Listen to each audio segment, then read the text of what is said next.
revealing new national security investigation into the government's efforts to prevent another major terror attack on American soil. The Washington Post begins a three-part investigation today into the national security system set up in response to the 9/11 attacks.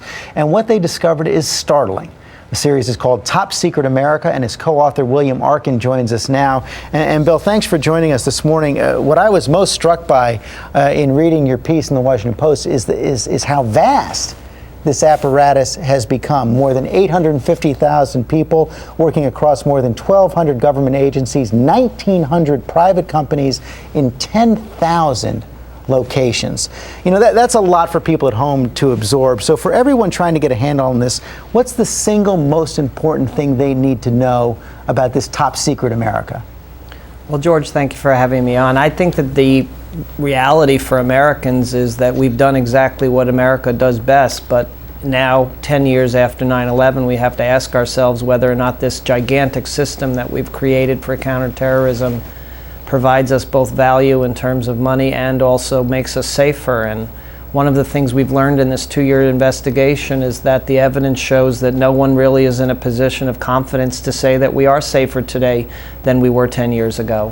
Well, you say that, yet I spoke with an administration official early this morning who pointed out that, number one, at least half of al-Qaeda's top 20 have been taken out since 9/11. And then if you set aside the Fort Hood bombing in Texas and the failed Christmas bomber, there has not been a major attack that has been anything close to successful on American soil. Well, I think that it's always good to set aside the things that are most significant in terms of countering what it is that the government would like to put out as the good news. The evidence shows that, in fact, in the case of Major Hassan in Fort Hood last year, that the vast apparatus of counterintelligence and a force protection on the part of the military completely and utterly failed to detect someone who was right inside the ranks of the U.S. Army. And I think that's a massive failure. So I'm not comforted at all by that. That's been conceded by the administration, but the president came out, ordered a review, and they've now addressed those problems, haven't they? Well, I'm not sure that I could say that they've addressed those problems. One of the things that we've learned in this investigation, George, in getting on-the-record interviews with Secretary Gates, the Secretary of Defense, with Panetta, the head of the CIA, with the two top intelligence officials of the U.S. government, on the record, they've all basically conceded that this is a system which has grown so vast that no one really has a full handle on it, no one really is fully in charge of it.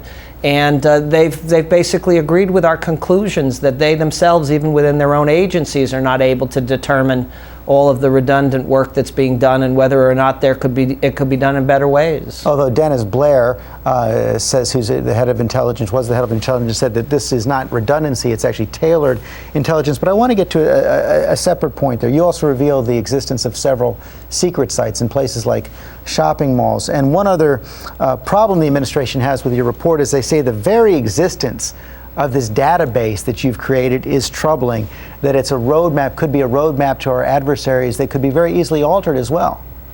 Well, George, we've been working on this project for 2 years. We've been through months now of negotiations and discussions with the government. I don't think that there's anything in here that would do harm to U.S. national security, and frankly, I'm an American as well, and I don't want to do any harm to American national security. The reality is that for people to really have an understanding of the system that's been created since 9/11, they need to have the facts. And one of the things that we were able to do in this investigation is both write stories that explain to people this incredibly complex system, but also at the same time show them so that they can somehow be vested in the decision about either going to war or continuing the war or what their government is doing.